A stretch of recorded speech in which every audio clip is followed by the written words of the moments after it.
شروع اللہ کا نام لے کر جو بڑا مہربان نہایت رحم والا ہے۔ یاسین، حکمت بھرے قرآن کی قسم، تم یقیناً پیغمبروں میں سے ہو، بالکل سیدھے راستے پر۔ یہ قرآن اس ذات کی طرف سے اتارا جا رہا ہے جس کا اقتدار بھی کامل ہے، جس کی رحمت بھی کامل، تاکہ تم ان لوگوں کو خبردار کرو جن کے باپ داداؤں کو پہلے خبردار نہیں کیا گیا تھا، اس لیے وہ غفلت میں پڑے ہوئے ہیں۔ حقیقت یہ ہے کہ ان میں سے اکثر لوگوں کے بارے میں بات پوری ہو چکی ہے، اس لیے وہ ایمان نہیں لاتے۔ ہم نے ان کے گلوں میں توق ڈال رکھے ہیں جو ٹھوڑیوں تک پہنچے ہوئے ہیں، اور اس وجہ سے ان کے سر اوپر کو اٹھے رہ گئے ہیں، اور ہم نے ایک آڑ ان کے آگے کھڑی کر دی ہے اور ایک آڑ ان کے پیچھے کھڑی کر دی ہے، اور اس طرح انہیں ہر طرف سے ڈھانک لیا ہے، جس کے نتیجے میں انہیں کچھ سجائی نہیں دیتا۔ اور ان کے لیے دونوں باتیں برابر ہے، چاہے تم انہیں خبردار کرو یا خبردار نہ کرو، وہ ایمان نہیں لائے گے۔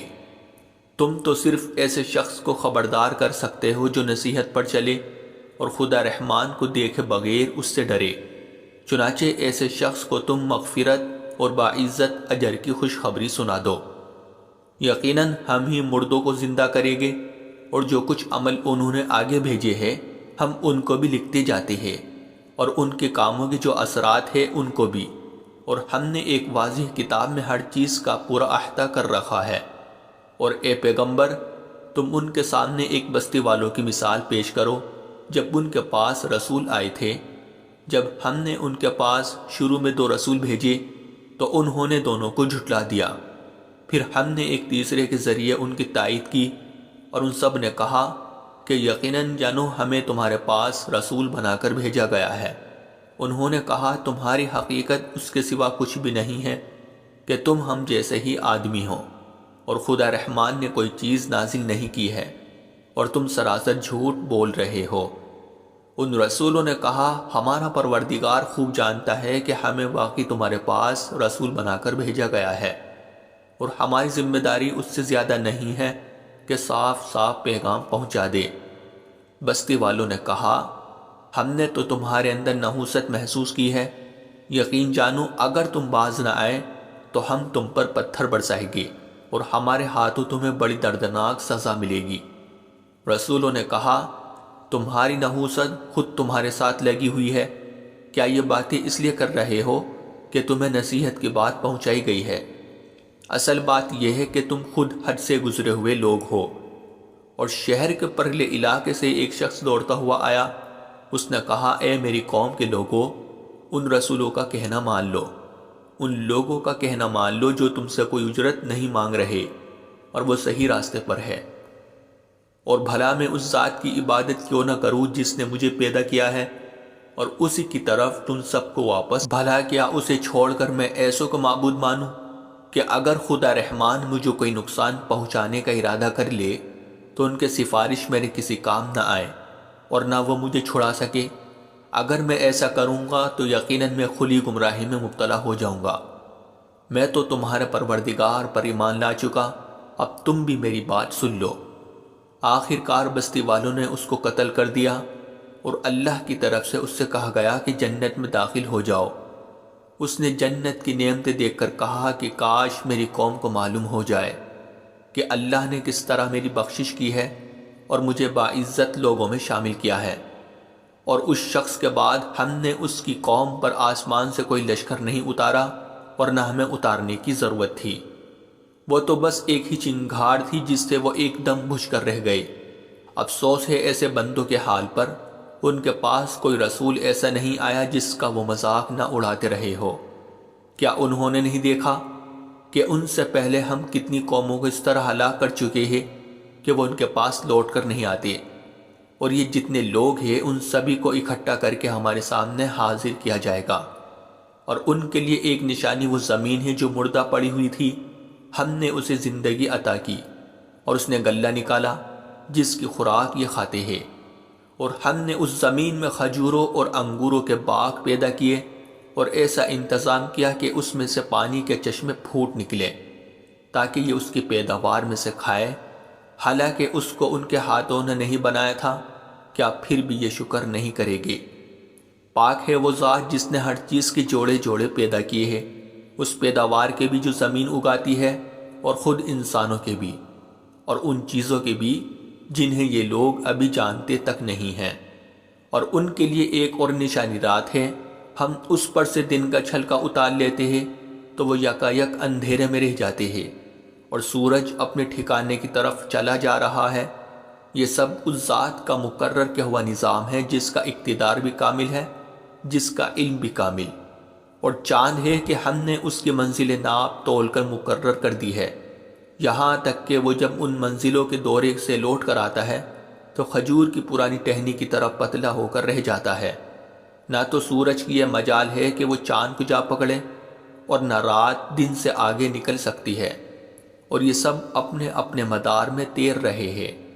اور ان کے لیے ایک اور نشانی یہ ہے کہ ہم نے ان کی اولاد کو بھری ہوئی کشتی میں سوار کیا، اور ہم نے ان کے لیے اسی جیسی اور چیزیں بھی پیدا کی جن پر یہ سواری کرتے ہیں، اور اگر ہم چاہیں تو انہیں غرق کر ڈالیں، جس کے بعد نہ تو کوئی ان کی فریاد کو پہنچے اور نہ ان کی جان بچائی جا سکے۔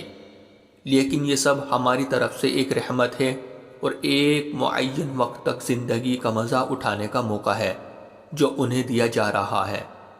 اور جب ان سے کہا جاتا ہے کہ بچو اس عذاب سے جو تمہارے سامنے ہیں اور جو تمہارے مرنے کے بعد آئے گا تاکہ تم پر رحم کیا جائے، تو وہ ذرا کان نہیں دھرتے، اور ان کے پروردگار کی نشانیوں میں سے کوئی نشانی ایسی نہیں آتی جس سے وہ منہ نہ موڑ لیتے ہو۔ اور جب ان سے کہا جاتا ہے کہ اللہ نے تمہیں جو رزق دیا ہے اس میں سے غریبوں پر بھی خرچ کرو، تو یہ کافی لوگ مسلمانوں سے کہتے ہیں کہ کیا ہم ان لوگوں کو کھانا کھلائے جنہیں اگر اللہ چاہتا تو خود کھلا دیتا۔ مسلمانوں، تمہاری حقیقت اس کے سوا کچھ بھی نہیں کہ تم کھلی گمراہی میں پڑے ہوئے ہو، اور کہتے ہیں کہ یہ قیامت کا وعدہ کب پورا ہوگا؟ مسلمانوں بتاؤ اگر تم سچے ہو۔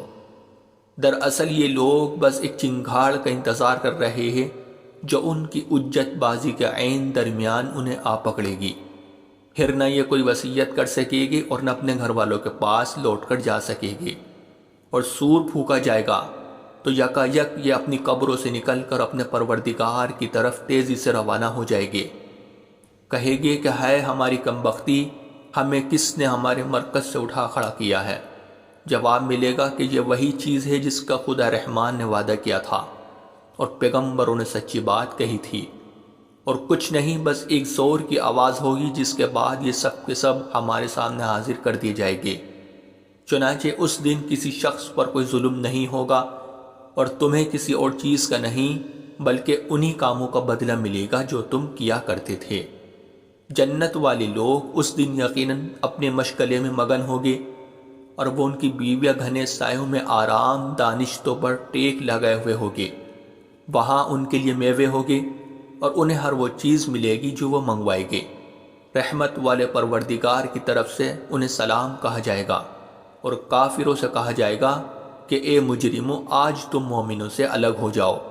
اے آدم کے بیٹو، کیا میں نے تمہیں تاکید نہیں کر دی تھی کہ تم شیطان کی عبادت نہ کرنا؟ وہ تمہارا کھلا دشمن ہے، اور یہ کہ تم میری عبادت کرنا، یہی سیدھا راستہ ہے۔ اور حقیقت یہ ہے کہ شیطان نے تم میں سے ایک بڑی خلقت کو گمراہ کر ڈالا، تو کیا تم سمجھتے نہیں تھے؟